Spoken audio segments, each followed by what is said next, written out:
जय। तुम क्या कर रहे हो अमित? मैं संख्याएं लिख रहा हूँ। ओ, प्राकृतिक संख्याएं। क्या तुम जानते हो कि यदि हम इसमें शून्य जोड़ दें तो उन संख्याओं को क्या कहते हैं? मैं जानता हूँ। अब ये पूर्ण संख्याएं बन गई हैं। और अब ये क्या है? ऋणात्मक संख्याएं। हाँ, ये ऋणात्मक संख्याएं हैं और इन संख्याओं के समूह को पूर्णांक कहते हैं। परिमेय और अपरिमेय संख्याएं, ये क्या होती हैं? क्या तुम जानते हो कि दूसरे प्रकार की संख्याएं भी होती हैं जिन्हें परिमेय और अपरिमेय संख्याएं कहते हैं? परिमेय और अपरिमेय संख्याएं, ये क्या होती हैं? आओ इनके बारे में विस्तार से चर्चा करें। उद्देश्य। इस पाठ के अंत में आप निम्न करने में सक्षम हो जाएंगे: पूर्णांकों, परिमेय संख्याओं और अपरिमेय संख्याओं को परिभाषित करना, संख्या रेखा पर अपरिमेय संख्याओं को निर्धारित करना, वास्तविक संख्याओं के दशमलव प्रसार को प्राप्त करना, संख्या रेखा पर वास्तविक संख्याओं को प्राप्त करना, वास्तविक संख्याओं का योग, व्यवकलन, गुणन और विभाजन करना और वास्तविक संख्याओं के लिए घातांक के नियम बताना। संख्या रेखा पर संख्याएं। संख्या रेखा पर स्थित 1, 2, 3, 4 इत्यादि संख्याएं प्राकृतिक संख्याएं कहलाती हैं। प्राकृतिक संख्याओं को n चिन्ह से प्रदर्शित करते हैं। यदि हम प्राकृतिक संख्याओं के साथ शून्य शामिल कर दें तो इन संख्याओं को पूर्ण संख्याएं कहते हैं। पूर्ण संख्याओं को W चिन्ह से प्रदर्शित करते हैं। ये सभी संख्याएं सभी ऋणात्मक संख्याओं के साथ सम्मिलित रूप से पूर्णांक कहलाती हैं। पूर्णांकों को Z चिन्ह से प्रदर्शित करते हैं। परिमेय संख्याएं। अब यदि हम संख्या 0 और 1 या 1 और 2 के बीच की संख्याओं को देखें तो हम 1/4, 3/4 इत्यादि संख्याएं देखते हैं। इन संख्याओं का संग्रह परिमेय संख्याएं कहलाता है। परिमेय संख्याओं को चिन्ह Q से प्रदर्शित करते हैं। परिमेय संख्याओं को P/Q के रूप में लिखते हैं, जहां P और Q पूर्णांक हैं और Q शून्य नहीं है। क्या 2 एक परिमेय संख्या है? हाँ, 2 एक परिमेय संख्या है क्योंकि इसे P/Q के रूप में लिख सकते हैं और यहाँ Q 1 है जो कि शून्य के बराबर नहीं है। इस प्रकार 10 घटा 10 घटा 25 इत्यादि भी परिमेय संख्याएं हैं। इसलिए हम कह सकते हैं कि परिमेय संख्याओं में प्राकृतिक संख्याएं, पूर्ण संख्याएं और पूर्णांक सम्मिलित हैं। उदाहरण, आइए जानें कि 2 दी हुई संख्याओं के बीच परिमेय संख्याएं किस प्रकार ज्ञात करते हैं। दी गई संख्याएं 1 और 2 हैं। मान लीजिए कि 1 R है और 2 S है। R और S के बीच परिमेय संख्याएं ज्ञात करने के लिए हमें इनका योग करना होगा और योगफल को 2 से विभाजित करना होगा। परिणाम स्वरूप हमें 1-2/2 यानी 3/2 प्राप्त होगा। अतः 1 और 2 के बीच की परिमेय संख्या 3/2 होगी। इसी प्रकार 1 और 3/2 के बीच की परिमेय संख्या 5/4 होगी। अपरिमेय संख्याएं। आप ये जरूर सोच रहे होंगे कि क्या ऐसी भी संख्याएं होती हैं जो P/Q के रूप में नहीं होती। हाँ, ऐसी भी संख्याएं हैं जो P/Q के रूप में नहीं लिखी जा सकती। उन संख्याओं को अपरिमेय संख्याएं कहते हैं। उदाहरण स्वरूप वर्गमूल 2, वर्गमूल 3, वर्गमूल 7, 0.10, 110, 1110, 1110, पाई इत्यादि।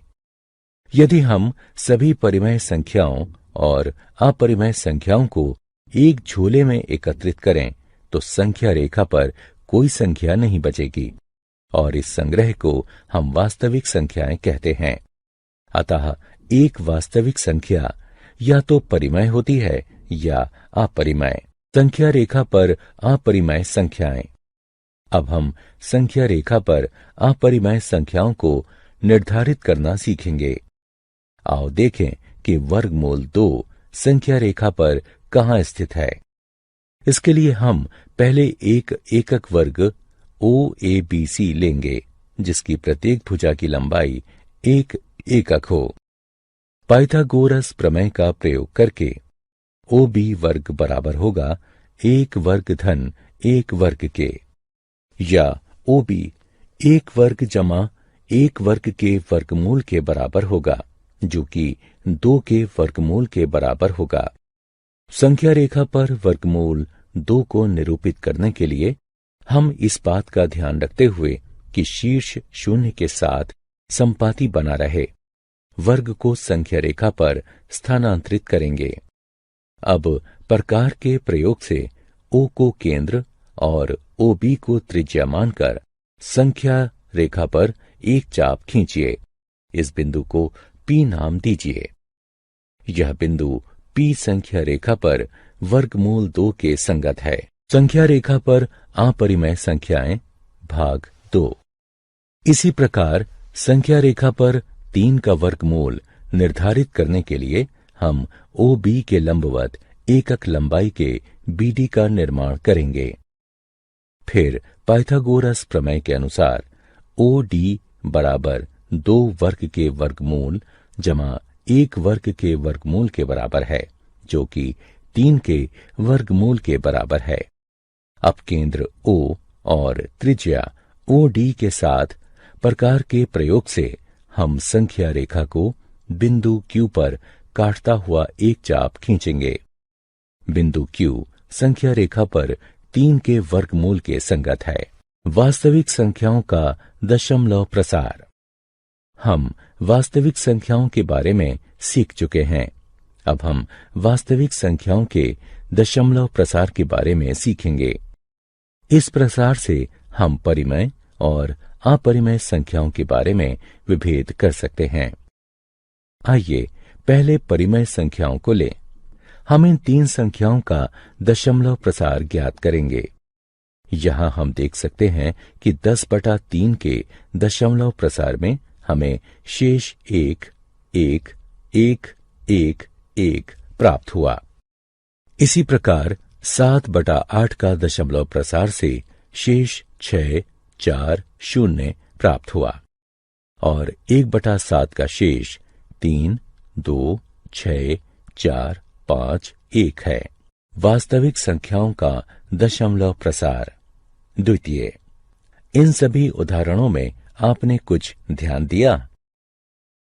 ध्यान दीजिए कि शेष या तो एक चरण के बाद 0 हो जाता है या फिर खुद को दोहराता है। आइए इन सभी मामलों को एक एक करके देखें। पहली स्थिति, यदि शेष 0 हो जाता है तो दशमलव प्रसार कुछ निश्चित चरणों के बाद समाप्त हो जाता है। ऐसी संख्याओं का दशमलव प्रसार शांत होता है। दूसरा मामला, यदि शेष कभी भी 0 नहीं होता या स्वयं को दोहराता नहीं है तो ऐसी संख्याओं का दशमलव प्रसार अनवसानी आवर्ती होता है। उदाहरण, आइए एक उदाहरण देखें। 1/3 एक परिमेय संख्या है। 1/3 का दशमलव प्रसार 0.3333 इत्यादि है। जैसा कि हम देख सकते हैं कि 3 की यहां पुनरावृत्ति हो रही है। इसे हम 0.3 बार के रूप में लिखते हैं। आइए एक और उदाहरण लें। 1/7 का दशमलव प्रसार 0.142857 142857 है। यहाँ 142857 आवर्ती है, अतः हम इसे 0.1428 1 4 2 8 5 7 बार के रूप में लिख सकते हैं। अतः यदि एक संख्या परिमेय है तो इसका दशमलव प्रसार या तो शांत होगा या अनवसानी आवर्ती होगा। दूसरे शब्दों में, यदि किसी संख्या को दशमलव प्रसार शांत या अनवसानी आवर्ती है तो वो एक परिमेय संख्या होगी। और हम उन संख्याओं को क्या कहेंगे जिनका दशमलव प्रसार अनवसानी अनावर्ती हो? वे संख्याएं अपरिमेय संख्याएं हैं। उदाहरण स्वरूप वर्गमूल 2, पाई इत्यादि। संख्या रेखा पर वास्तविक संख्याओं का निरूपण। हम जानते हैं कि प्रत्येक वास्तविक संख्या का एक दशमलव प्रसार होता है। वह दशमलव प्रसार संख्या रेखा पर इसे निरूपित करने में हमारी सहायता करता है। आइए 2.665 को संख्या रेखा पर निरूपित करें। हम जानते हैं कि ये 2 और 3 के बीच कहीं होगा। इसे 10 भागों में विभाजित करने की कल्पना कीजिए। संख्याओं के स्पष्ट दृश्य के लिए अब पहला भाग 2.1 को निरूपित करता है और दूसरा भाग 2.2 को इत्यादि। यहाँ 2.6 और 2.7 के बीच स्थित होगा। अब 2.6 और 2.7 के बीच के भाग पर ध्यान केंद्रित कीजिए। इसे भी फिर से 10 भागों में विभाजित कीजिए। पहला भाग 2.61 को निरूपित करता है और दूसरा भाग 2.62 को इत्यादि। पुनः 2.665, 2.66 और 2.67 के बीच स्थित होगा। आइए अब रेखा के इस भाग पर ध्यान दें और इसे 10 बराबर भागों में विभाजित करने की कल्पना करें। पहला भाग 2.661 को निरूपित करेगा और दूसरा भाग 2.662 को इत्यादि। 2.665 इस उप विभाजन का 5वां चिन्ह है। कल्पना की सहायता से संख्या रेखा पर संख्याओं के निरूपण को देखने के इस प्रक्रम को उत्तरोत्तर आवर्धन प्रक्रम कहा जाता है। वास्तविक संख्याओं पर संक्रियाएं। क्या आप बता सकते हैं कि 2 परिमेय संख्याओं को योग, व्यवकलन, गुणन या विभाजन से क्या प्राप्त होता है? हमें एक परिमेय संख्या प्राप्त होती है, लेकिन यदि हम अपरिमेय संख्याओं का योग, व्यवकलन, गुणन या विभाजन करते हैं तो हमें सदैव एक अपरिमेय संख्या ही प्राप्त होगी। अब सोचिए, यदि हम एक परिमेय संख्या का किसी अपरिमेय संख्या से योग या गुणन करें तो हमें क्या प्राप्त होगा? हमें जो परिणाम प्राप्त होगा वह एक अपरिमेय संख्या होगी। आइए अब कुछ उदाहरण देखें। उदाहरण, आइए 2 वर्गमूल 2 जमा 5 वर्गमूल 3 और वर्गमूल 2 घटा 3 वर्गमूल 3 का योग करें। हम इसे इस प्रकार भी लिख सकते हैं। इस प्रकार हमें जो उत्तर प्राप्त होगा वह 3 वर्गमूल 2 जमा 2 वर्गमूल 3 है। आइए अब 8 वर्गमूल 15 को 2 वर्गमूल 3 से विभाजित करें। इसे हम इस प्रकार लिखेंगे। 8 वर्गमूल 15 को हम 8 वर्गमूल 3 और वर्गमूल 5 के गुणन के रूप में लिख सकते हैं। इस प्रकार हमें जो उत्तर प्राप्त हुआ वह 4 वर्गमूल 5 है।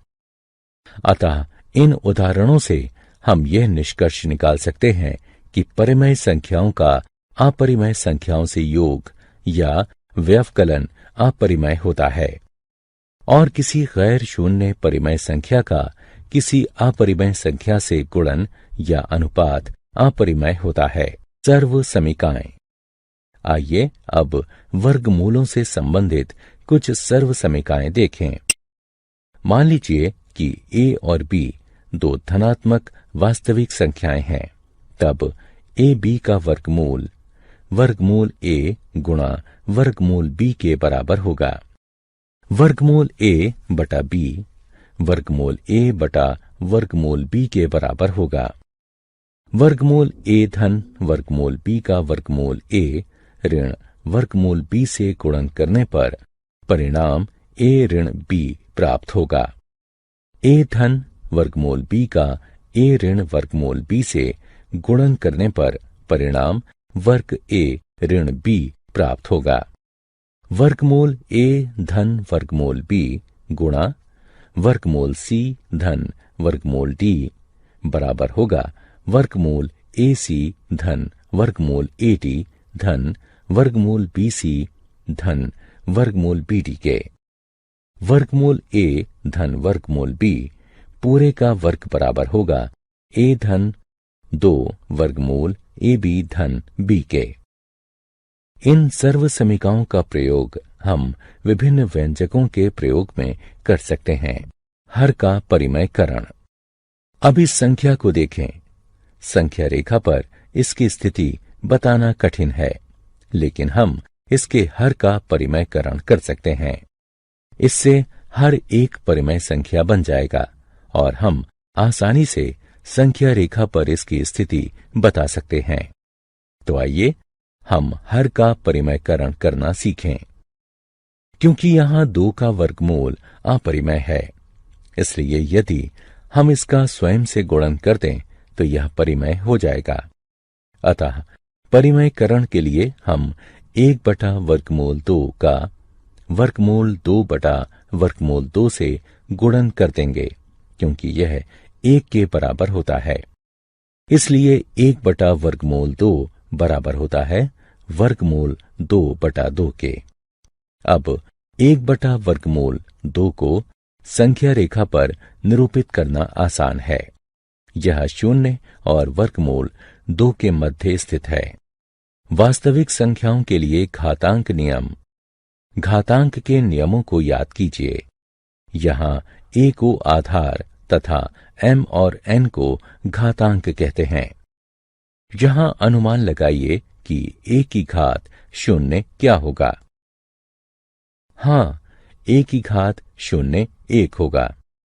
आइए अब मान लें a 0 से बड़ी धनात्मक संख्या है तथा p और q परिमेय संख्याएं हैं। तब हम ये कह सकते हैं, गुणन में यदि आधार समान हो तो घातांकों का योग होता है। गुणन में एक ही आधार के 2 घातांकों का आपस में गुणन होता है। विभाजन में जब आधार समान होता है तो घातांकों का व्यवकलन होता है, और जब घातांक समान हो लेकिन आधार भिन्न हो और उनका गुणन हो रहा हो तो हम घातांक को उभयनिष्ठ के रूप में ले लेते हैं। उदाहरण। आइए अब इन सर्व समीकरणों के प्रयोग से कुछ उदाहरणों को हल करें। आइए पहले को सरल बनाएं। 3 का घात 1 बटा 5 है और पूरे का घात 4 है। 1 बटा 5 का 4 से गुणन करने पर 4 बटा 5 प्राप्त हुआ। अतः इसका उत्तर 3 की घात 4 बटा 5। आइए अब दूसरा उदाहरण देखें। 13 की घात 1 बटा 5 गुणा 17 की घात 1 बटा 5 बराबर है 13 गुणा 17 पूरे की घात 1 बटा 5, जो कि 221 की घात 1 बटा 5 के बराबर है। क्या आप जानते हैं, प्रसिद्ध गणितज्ञ और दार्शनिक पाइथागोरस का ग्रीस निवासी अनुयायी पाइथागोरियन पहला व्यक्ति था जिसने 400 ईसा पूर्व उन संख्याओं की खोज की जो परिमेय नहीं थीं। इन संख्याओं को अपरिमेय संख्याएं कहा जाता है। ग्रीक का जीनियस गणितज्ञ आर्किमिडीज ही वह पहला व्यक्ति था जिसने पाई के दशमलव प्रसार में अंकों को अभिकलित किया था। उसने दिखाया कि 3.140845 छोटा है पाई छोटा 3.142857 होता है। महान भारतीय गणितज्ञ और खगोलविद आर्यभट्ट 476 से 550 ईस्वी ने इसका दशमलव के 4 स्थानों तक पाई का शुद्ध मान 3.1416 ज्ञात किया था। उच्च चाल कंप्यूटरों और उन्नत कलन विधियों का प्रयोग करके 1.24 ट्रिलियन से भी अधिक दशमलव स्थानों तक पाई का मान अभिकलित किया जा चुका है। सारांश। आइए हमने जो कुछ सीखा है उसे संक्षेप में दोहराएं। किसी संख्या को हम परिमेय संख्या कहते हैं यदि इसे p/q के रूप में लिखा जा सके, जहां p और q पूर्णांक हों और q बराबर ना हो 0 से। किसी संख्या को अपरिमेय संख्या कहते हैं यदि इसे p/q के रूप में नहीं लिखा जा सके, जहां p और q पूर्णांक हों और q बराबर ना हो 0 से। किसी परिमेय संख्या का दशमलव प्रसार या तो शांत होता है या अनवसानी आवर्ती होता है। किसी अपरिमेय संख्या का दशमलव प्रसार अनवसानी अनावर्ती होता है। वास्तविक संख्याएं सभी परिमेय संख्याओं और अपरिमेय संख्याओं का संग्रह होती हैं। धनात्मक वास्तविक संख्याओं a और b के लिए निम्नलिखित सर्वसमीकाएं सिद्ध हैं। 1/वर्गमूल a जमा b के हर का परिमेयकरण करने के लिए हम इसमें वर्गमूल a घटा b बटे वर्गमूल a घटा b का गुणन करते हैं, जहां a और b पूर्णांक हैं। मान